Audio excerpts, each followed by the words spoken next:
নমস্কাৰ ছাত্ৰ ছাত্ৰীসকল। তো আজি আমি গৈ আছোঁ ফিজিক্সৰ হাই ছেকেণ্ডেৰী মানে HS ফাইনেলৰ ফিজিক্সৰ পেপাৰখন 2024 পেপাৰখন আজি আমি ছল্ভ কৰিম। প্ৰথমতে আজি আমি কুৱেশ্যন মানে 1 মাৰ্কৰ কুৱেশ্যনসমূহ আলোচনা কৰিম। তো প্ৰথম তোমালোকে পেপাৰখন খোলাৰ লগে লগে এনেকৈ 8টা বা 10টা 8 বা 10 নম্বৰৰ 1 নম্বৰী কুৱেশ্যন দেখা পাবা, য'ত খালী ঠাই থাকিব আৰু অন্যান্য কিছুমান থাকিব, সৰু সৰু প্ৰশ্ন থাকিব। তো প্ৰথম কুৱেশ্যনটো ইয়াত দিছে চোৱা, 2024ত পৃথিৱীলৈ আদান সৰবৰাহ কৰাটোক কি বোলে? তো উত্তৰটো হ'ব the process of sharing charges with the earth is called earthing.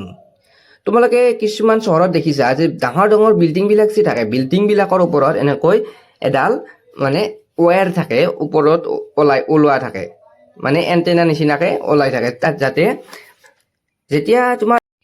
যেতিয়া মানে লাইটেনিং হয়, সেই লাইটেনিং কি হয় আটাইতকৈ ওখ বস্তুবিলাকত পৰে। তো সেইকাৰণে কি কৰে,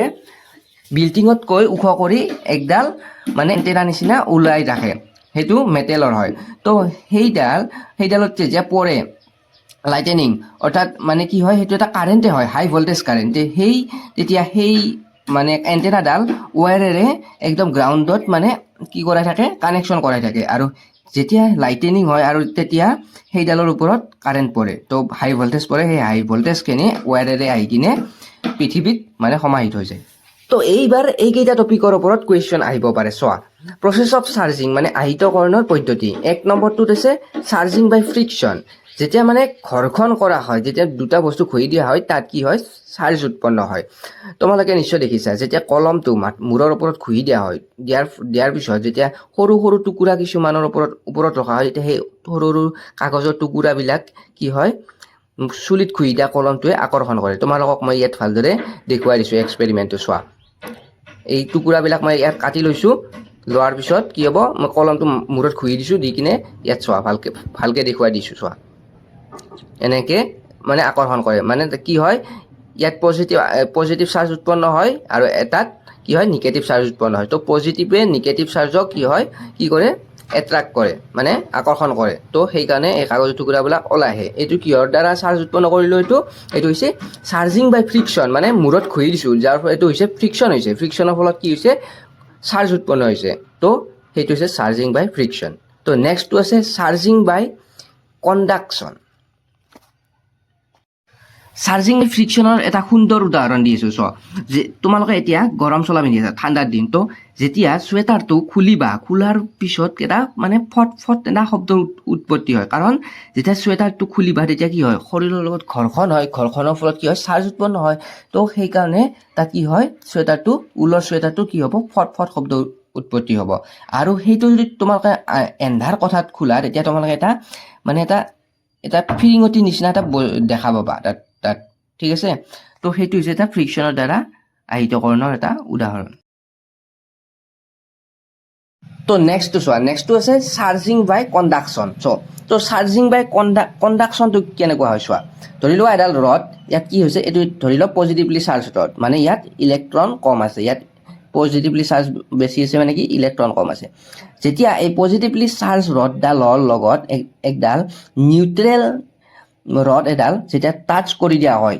তেতিয়া কি হ'ব, ইয়াত নিউট্ৰেলডালত কি হ'ব, পজিটিভলি চাৰ্জ যিমান আছে, নিগেটিভ চাৰ্জো সিমান আছে। তো তাত থকা নিউট্ৰেলডালত থকা ইলেক্ট্ৰনবিলাক পজিটিভ চাৰ্জবিলাকে কি কৰিব, আকৰ্ষণ কৰিব, যাৰ ফলত ইলেক্ট্ৰনবিলাকে গতি কৰিব পাৰে, মানে পজিটিভ চাৰ্জটো গতি কৰিব নোৱাৰে। তো ইলেক্ট্ৰনবিলাক কি কৰিব, আকৰ্ষণ কৰিব পজিটিভলি চাৰ্জ ৰডডালে, যাৰ ফলত ইয়াৰ কি হ'ব, মানে ইলেক্ট্ৰনৰ ডেনচিটি কমি যাব, যাৰ ফলত এডাল পজিটিভলি চাৰ্জ ৰড হৈ যাব, মানে নিউট্ৰেলডাল কি হ'ল, পজিটিভলি চাৰ্জ হৈ গ'ল। ঠিক আছে, প্ৰথমতে কি আছিল, নিউট্ৰেলডাল যেতিয়া চাৰ্জ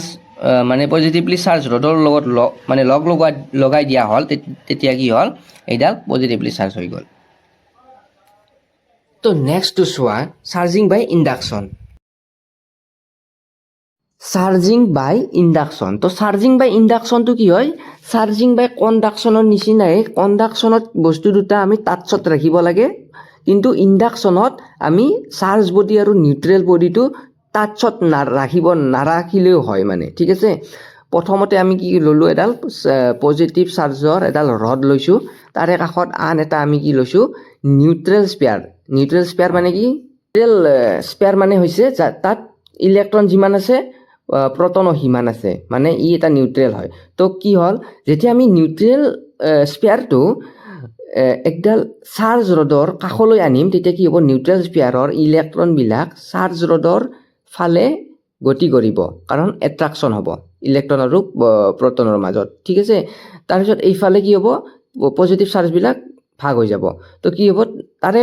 সেই নতুন স্পেয়াৰ আন এটা নতুন স্পেয়াৰ আনি আমি পুৰণা স্পেয়াৰটোৰ লগত টাচত ৰাখিছোঁ তেতিয়া কি হ'ব নতুন স্পেয়াৰটোৰ ইলেক্ট্ৰনবোৰো ইফালে গুচি আহিব তো কি হ'ব নতুন স্পেয়াৰটোত প্ৰটনৰ অৰ্থাৎ ইলেক্ট্ৰনৰ ডেনচিটি কমি যাব পজিটিভ চাৰ্জৰ ডেনচিটি বাঢ়ি যাব তাৰপিছত কি কৰিলোঁ আমি সেই ৰডডাল কাষত থকা অৱস্থাতে আমি কি কৰিলোঁ নতুন স্পেয়াৰটো গুচাই দিলোঁ পুৰণা স্পেয়াৰটো টাচৰ পৰা নতুন স্পেয়াৰটো গুচাই দিলোঁ তেতিয়া কি হ'ব নতুন স্পেয়াৰটোত যিহেতু পজিটিভ চাৰ্জৰ ডেনচিটি বেছি আছিল তো নতুন স্পেয়াৰটো কি হ'ল পজিটিভ স্পেয়াৰ হিচাপে চাৰ্জ হৈ ওলাই আহিল সেইটো হৈছে ইণ্ডাকশ্যন তো কুৱেশ্যন নম্বৰ বিটো চোৱা এইবাৰ what is the unit of মোবিলিটিৰ ইউনিট কি the unit of mobility metre square volt inverse second inverse V মানে এইটো ভল্ট হয় তো কুৱেশ্যন নম্বৰ চিটোলৈ আগবাঢ়ো কুৱেশ্যন নম্বৰ চিটোত আছে magnetic field lines are also' called magnetic lines of force state true or false এনচাৰটো হ'ব ট্ৰু চোৱা মেগনেটিক ফিল্ড লাইনবিলাক কি হয় মেগনেটিক ফিল্ড লাইনবিলাক নৰ্থৰ পৰা ষ্টাৰ্ট হয় আৰু চাউথত শেষ হয় ঠিক আছে নৰ্থৰ পৰা ওলাই চাউথত সোমায় তো এই লাইনবিলাকে নৰ্থৰ পৰা ওলাই চাউথত সোমায় তো এই লাইনবিলাকে হৈছে মেগনেটিক ফ'ৰ্চৰ লাইন ঠিক আছে এইটো সত্য হয় মেগনেটিক ফিল্ডৰ লাইনবিলাক হৈছে মেগনেটিক ফ'ৰ্চৰ লাইন তো নেক্সট কুৱেশ্যনটো চোৱা ডি নম্বৰ কুৱেশ্যনটো find the magnitude of current induced in a coil of resistance 2 ohm if the EMF induced here is 3.8 into 10 to the minus 3 volt ঠিক আছে তো ইয়াৰ সলিউশনটো চোৱা প্ৰথমতে আমি লিখি লম কি দিয়া আছে গিভেনটো লিখি লোৱা আমাক দিয়া আছে ৰেজিষ্টেন্স আছে 2 ohm আৰু EMF মানে হৈছে ভোল্টটো দিয়া আছে চোৱা ৰেজিষ্টেন্স আছে 2 ohm আৰু ভোল্টটো দিয়া আছে 3.8 into 10 to the minus 3 volt তো আমি এটা সূত্ৰ জানো V ইকুৱেল IR ভোল্টৰ সূত্ৰটো হৈছে V ইকুৱেল IR তো I ইকুৱেল আমাক কি উলিয়াব দিছে কাৰেণ্ট উলিয়াব দিছে তো I equal V by R তো ইয়াৰ কি হয় ভ্যালুখিনিতো দিয়াই আছে ভ্যালুখিনি পুট কৰি দিয়াৰ পিছত এনসাৰটো কি হ'ব সেইটোৱে 1.9 into 10 to the minus 3 ampere কাৰেণ্টৰ কি একক কি এম্পিয়াৰ মানে সলিউশন বিলাক কৰাৰ পিছত ইউনিট বিলাক ভালকে দিবা নহলে গোটেই সলিউশনটো শুদ্ধ হ'ব যদি ইউনিটটো ভুল কৰি দিয়া গোটেই কাটি দিব কাৰণ ইউনিটটো মেইন ইউনিটটো জানিব লাগে তো কুৱেশ্যন নম্বৰ ইটো so what is the general features of magnetic ৱেভৰ মানে সাধাৰণ বৈশিষ্ট্য এটা লিখিব দিছে চুম্বকীয় তৰংগৰ সাধাৰণ বৈশিষ্ট্য লিখা মই ইয়াত এনে লিখি দিছো তোমালোকে ভালকে লিখিবা এইটো এটা ট্ৰান্সভাৰ্স ৱেভ আৰু ইয়াক মানে কি হয় প্ৰপাগেট হ'বলৈ মিডিয়ামৰ দৰকাৰ নাথাকে সাউণ্ডক মিডিয়ামৰ দৰকাৰ আছে কিন্তু মানে ইলেক্ট্ৰমেগনেটিক ৱেভটো মানে গতি কৰিবলৈ মিডিয়াম নালাগে ঠিক আছে তো নেক্সট এফটো চোৱা the critical angle of water with respect to air is 48.75 এলাহান পঢ়ি ল'বা দিয়া আছে স্ক্ৰীনত তো কি লিখিলো আমি critical angle of water with respect to air 48.75 degree আমাক দিয়া আছে এইটো তো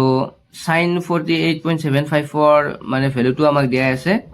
আমি লিখিব লাগিব ইয়াত চোৱা 1 টো আমাৰ কি হল জানানে তোমালোকে 1 টো কি হল তোমালোকে মানে ভালকে জানি কিনে মোক কবা ঠিক আছে কমেন্টত কবা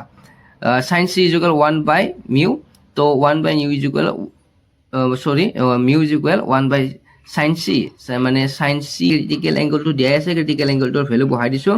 sin 48.75 ভ্যালুটো ইয়াত দিয়া আছে 0.75 বহাই দি কিনে